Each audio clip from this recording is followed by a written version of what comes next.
There is a quiet rhythm to existence, a music that plays beneath the noise of our days, and sometimes that music sounds like silence or loss. We are taught to chase victory, to hold tight, to win, but rarely are we invited to listen to the wisdom of letting go. What if losing isn't a detour but part of the design? What if the unraveling is the loom upon which meaning is spun? In the stillness after the fall, in the breath held between heartbreaks, something ancient speaks. The tree doesn't mourn its leaves in autumn, it trusts the cycle. The tide does not resist its retreat. It understands return. Perhaps we too were never meant to hold everything, but to dance with impermanence. Every ending, every silence, every ache is a sacred note and a symphony of becoming. For in the divine choreography of life, even the falling apart is a movement toward wholeness. There's something almost sacred about the moment, just after a loss. Not the chaos, not the noise of reaction, but the stillness that follows. It's that strange suspended breath right after something ends, right before anything else begins. And in that pause, we're left with nothing to hold. No distraction, no momentum, just presence. We don't often think of loss as a teacher. It's uncomfortable, unpredictable, unwelcome. But I've come to believe that loss is one of the few things in life that actually invites us to be still. It pulls us out of the race, out of the striving, and it asks us, gently but persistently, to stop running long enough to feel. And I don't just mean emotional pain, although that's certainly part of it. I mean the fullness of awareness that comes when everything we used to lean on, plans, people, titles, patterns, suddenly isn't there. We're stripped of the excess. We're unanchored from what we thought defined us. And in that naked space, something remarkable becomes possible. We start to listen, not with our ears, not even with our minds, but with the deeper parts of us, the parts that remember we are more than what we have, more than what we have, more than what we do, and certainly more than what we lose. It's interesting, isn't it? In almost every spiritual tradition, silence is revered. Retreat, fasting, stillness, solitude, they're considered sacred acts. Why? Because in the absence of noise, we hear what's essential. And maybe loss, in its own strange and uncomfortable way, is life's version of a spiritual retreat. A forced clearing, a necessary pause, not to punish, but to prepare.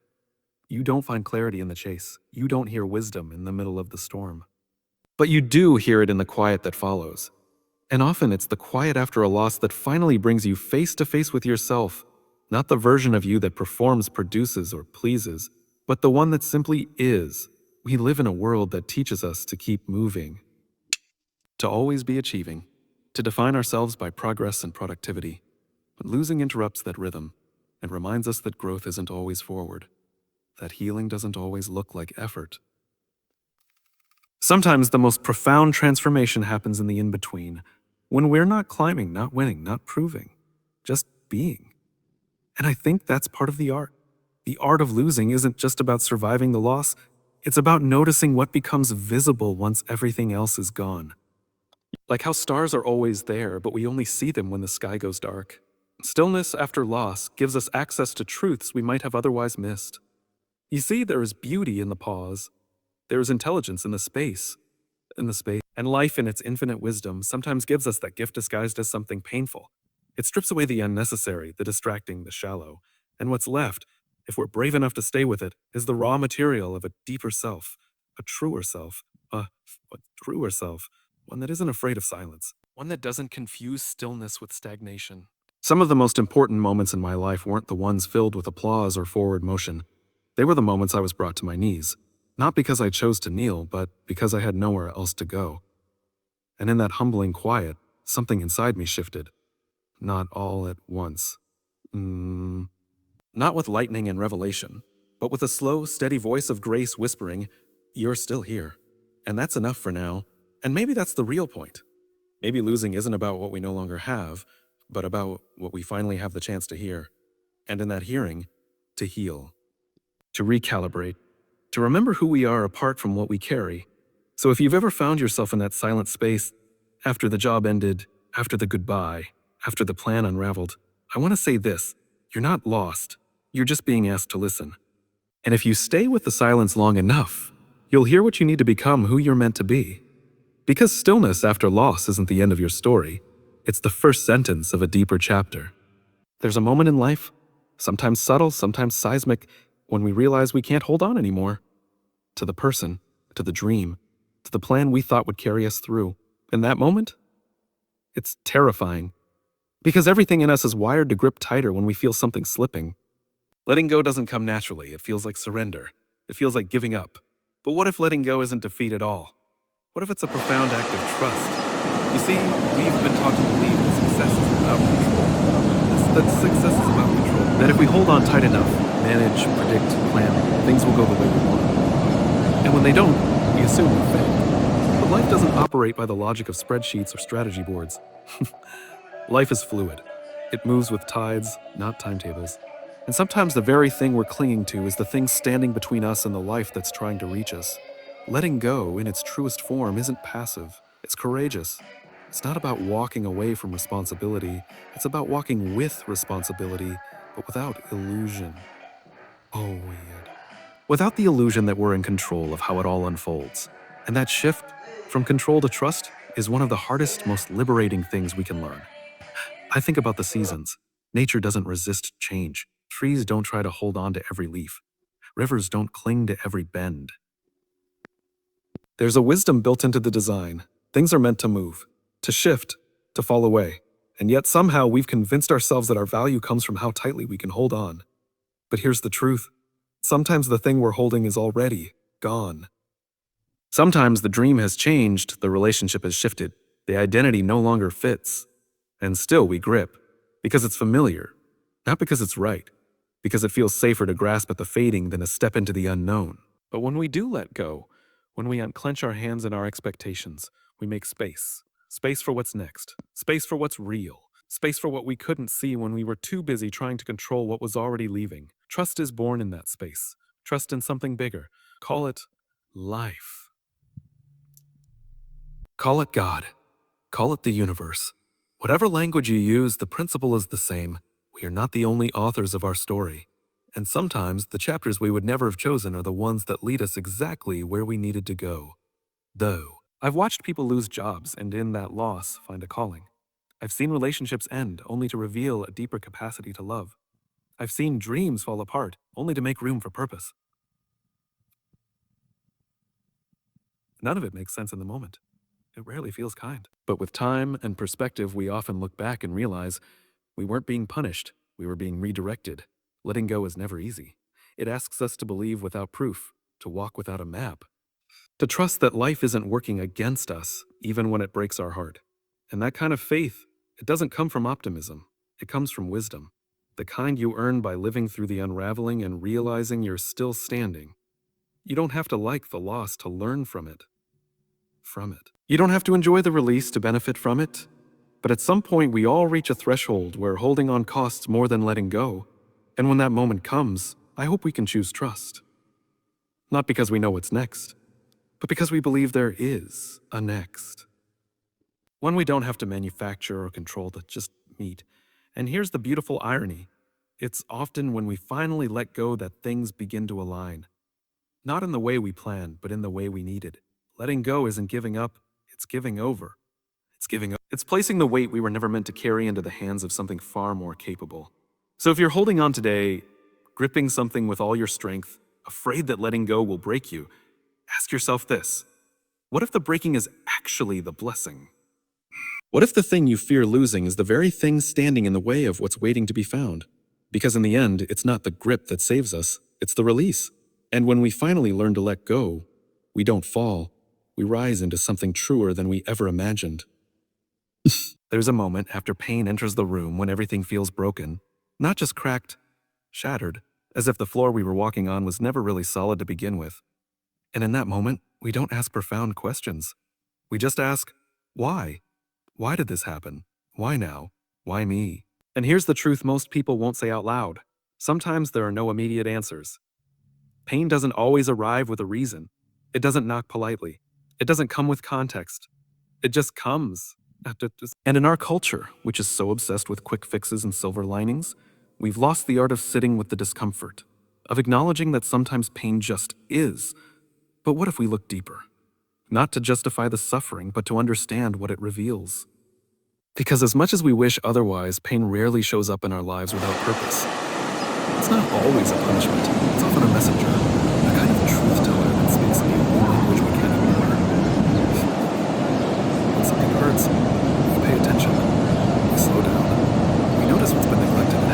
pain, unlike pleasure, doesn't let us look away. It forces us to confront things we've avoided, truths we've buried, identities we've outgrown. It brings the unconscious to the surface, not gently, but necessarily. Think of an old building. It might look fine from the outside, but years of hidden decay, cracks, erosion, weakness can go unnoticed until one wall collapses. That collapse isn't destruction for destruction's sake. It's exposure. It shows us where we need to rebuild. Not to return to what was, but to create something stronger, more aligned, more real. The same is true in our lives. Pain reveals what can no longer hold us. It shows us the relationships that were built on illusion, the beliefs that were too brittle, the dreams that no longer fit who we're becoming or who we're becoming. That process is uncomfortable, yes, but also profoundly important. Because without that collapse, we'd keep building on foundations destined to fail. What fascinates me is how years later, people talk about their pain. Rarely do they say, that was the worst thing that ever happened to me, and leave it at that. More often they say, that was the moment everything changed. Not right away, not without struggle, but eventually that breaking became the beginning. And that's the hidden architecture I'm talking about. The idea that even when we can't see it, something is being constructed within us, something that wasn't possible before. Compassion, resilience, depth, clarity. These aren't traits we acquire when everything's going well. Going well. They're built in the shadows, forged in the silence. They come from the places we thought would ruin us. I'm not romanticizing pain. I would never wish it on anyone. But I do believe it's part of the larger design. Not because life is cruel, but because life is honest. And sometimes honesty hurts. But that pain, it wakes us up. It teaches us to see with different eyes. It pulls us out of autopilot into awareness. And the irony? The very thing we think is breaking us is often what's saving us. Not saving us from pain, but from the illusions we were living under. From the noise. From the noise. From the versions of ourselves that weren't really us. Pain removes the mask we didn't even know we were wearing. You've probably met someone who's been through a lot. Not just challenges, but real heartbreak, real loss, real uncertainty. And somehow, they carry a stillness, a groundedness. It's not that they're invincible, it's that they've stopped pretending to be. There's wisdom in their eyes, not because they avoided pain, but because they learned to walk through it with open hands. We all want clarity. We all want meaning. But those things don't come to us when life is tidy and predictable. They come when we're undone, when we've run out of explanations, when all we can do is breathe and wait and wait. And in that space, when the scaffolding has fallen and we're standing in the rubble, there's a quiet invitation. Begin again, but this time with truth. And when we accept that invitation, when we build not from who we were trying to be, but from who we actually are, everything changes. Not because the pain disappears, but because it transforms. It becomes part of the foundation. Not the wound, but the wisdom. So maybe the pain you're carrying right now, the one that doesn't make sense yet, is not here to destroy you. Maybe it's the blueprint. Maybe it's the raw material for something more honest, more aligned, more alive than you've ever known. Because beneath every breakdown is the quiet beginning of a breakthrough we never could have imagined. At some point in our lives, usually after a plan falls apart or a door we were counting on slams shut, we come face to face with a deeply uncomfortable truth. We're not in control. We can influence. We can prepare. We can work hard and hope and aim, but we cannot control outcomes. And that truth? It's not easy to sit with, especially when we've spent years, maybe decades, building a life around the idea that if we do everything right, everything will go right. It's a nice idea. It's comforting. It gives us a sense of security, until reality reminds us that life doesn't follow formulas, that even the best plans can unravel, that even the most faithful efforts can end in silence. And in that moment, the myth of control begins to crumble. And it is a myth, a subtle one, a seductive one, a seductive one, a seductive one. Because the deeper we go into life, the more we realize how much of it exists beyond the reach of our willpower. We don't get to decide when or how certain things happen. We don't get to time our breakthroughs or avoid our heartbreaks. Life unfolds on its own schedule, not ours. That might sound discouraging at first, but what if it's not? What if it's actually the beginning of something better? Because when we stop trying to control everything, we start to notice more. We become more present, more open. We begin to see life not as something we need to manage or master, but as something we're meant to move with. Think of it like a dance. You can't control the rhythm. The music isn't yours to dictate, but you can choose how you move. You can feel into the moment. This to the moment. You can learn to trust your instincts, your breath, your balance. The beauty of the dance doesn't come from rigidity. It comes from surrendering to the timing of something larger. The challenge is, surrender often feels like failure at first, especially when we've been taught that success comes from control, that if we just try hard enough, we can make anything happen. But there's a kind of intelligence in letting go, not the same as giving up. Letting go isn't abandoning your path, it's acknowledging that you're not the only force shaping it, and that realization creates space for the unexpected, space for grace, space for growth that we didn't even know we needed. Because when we loosen our grip, we make room for something wiser to emerge, something we didn't plan, but that turns out to be exactly right. It's often in hindsight that we see it, the opportunity that showed up only after the disappointment, the clarity that came only after the uncertainty, the strength that surfaced only after the struggle. And each time, we're reminded, maybe we were never meant to control the journey, just to respond to it with courage and curiosity. There's a strange kind of peace that comes when we stop fighting for control. Control. It doesn't make life easier, but it does make it lighter. We stop resisting what is and begin to flow with it. We learn to ask better questions, not why is this happening to me, but what is this inviting from me? We become participants, not puppeteers. Listeners, not just talkers. That shift, from control to presence, from resistance to responsiveness, changes everything. It softens us, grounds us, deepens our empathy. Because once we've been undone by something we couldn't control, we start to understand that everyone else is walking that same fragile, beautiful line. And the irony? The less we try to control, the more in tune we become with what actually matters. We stop chasing certainty and start seeking connection. We stop measuring life by outcomes and start measuring it by alignment, by whether our actions reflect our values, whether our steps reflect our truth. You don't need all the answers to move forward. You don't need to control the whole road to take the next step. You just need to stay open, to trust the unfolding, to remember that sometimes the detour is the direction, that sometimes what feels like a loss of control is actually life doing for you what you wouldn't dare do for yourself. Oh. So if you're standing in the middle of uncertainty right now, if your plan has unraveled, if your hands are empty, if the future looks nothing like what you expected, I want to offer this. You're not lost. You're just in the part of the dance where the music changes. And when we stop trying to control the rhythm, we finally learn how to move with grace.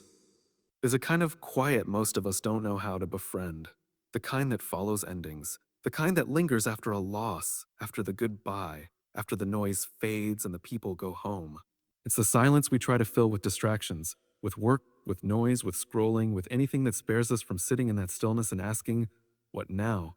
But here's the strange truth. Silence isn't empty, not the real kind.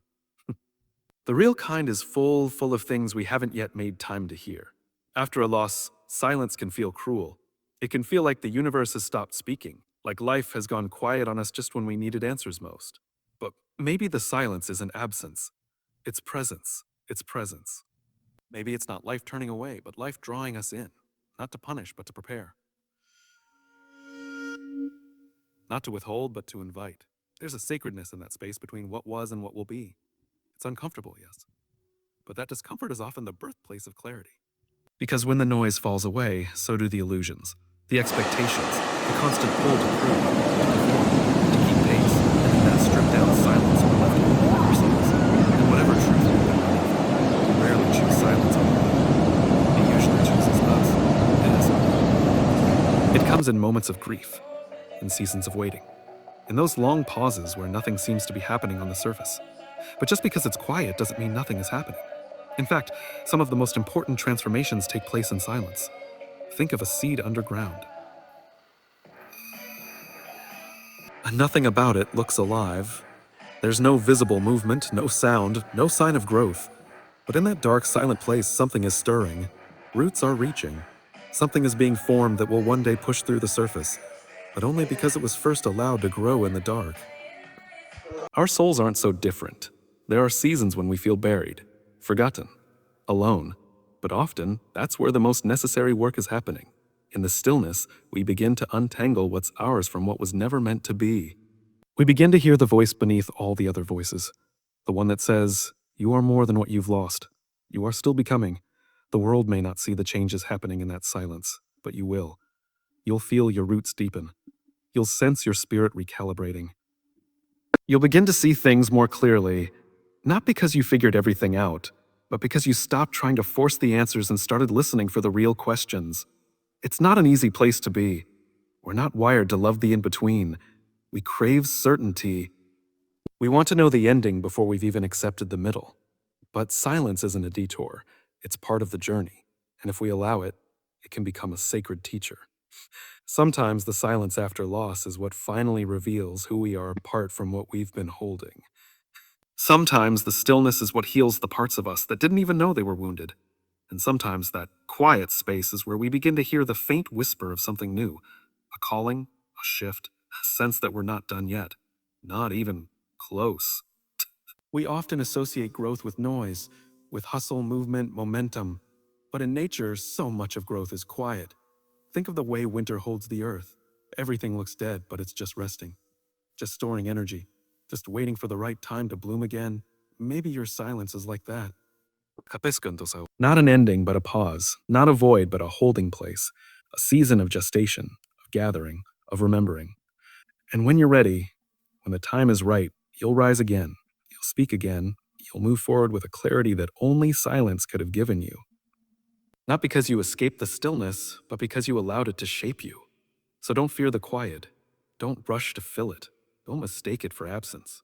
If anything, it may be the place where the presence of life, of meaning, of spirit, of self, is most fully alive.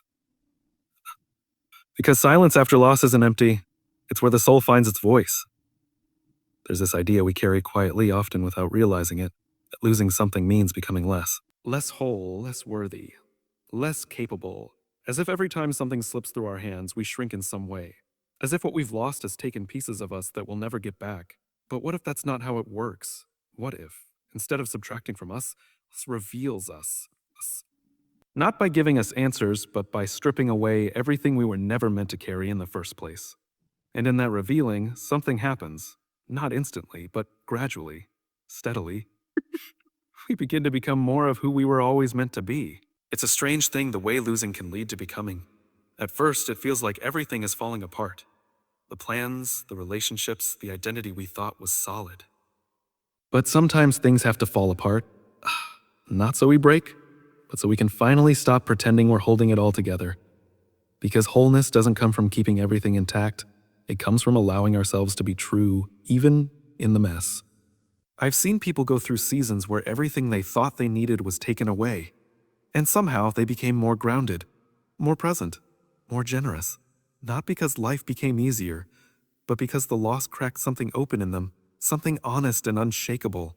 It's as if what was lost cleared space for what was real to rise. Wholeness isn't perfection. It isn't having all the answers or winning every battle. Wholeness is integration. It's when you no longer have to hide the parts that make you hurt. It's when you realize that the ache you carry is not a flaw, but a thread in the larger fabric of your becoming. We tend to think of our stories as a highlight reel, achievements, the moments that worked. But that's not the full picture. The moments that didn't work, the setbacks, the stumbles, the endings, those are not side notes.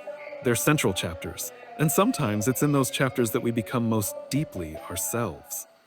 You see it in people who've been through real loss, not just inconvenience, but heartbreak, failure, grief. There's a certain depth in them, a softness that doesn't come from weakness, but from wisdom. They've learned that life isn't about holding everything together. It's about letting what matters rise from what's been broken. And here's what I find remarkable.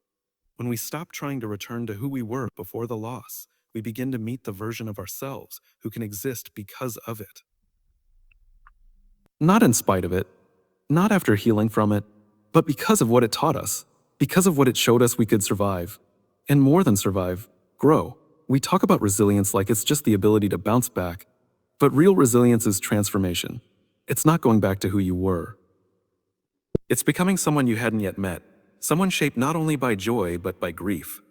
Not only by success, but by surrender. Sometimes losing is the only way to find that version of ourselves.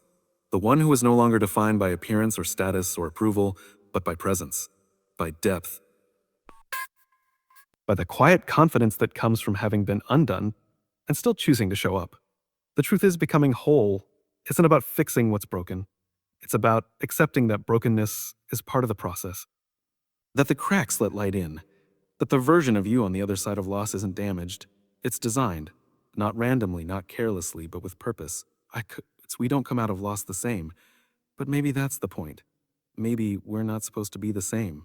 Maybe the entire journey is one of shedding layers, of being shaped by love and loss and everything in between, so that what's left isn't a version of you that survived life, but one that understood it. So when you look back on what you've lost, don't just see what's gone, or for what's growing. Look for what's awakening. Look for who you've become, not despite the loss, but through it. Because you're not falling apart, you're falling into place. And in the art of losing, we don't disappear, we arrive.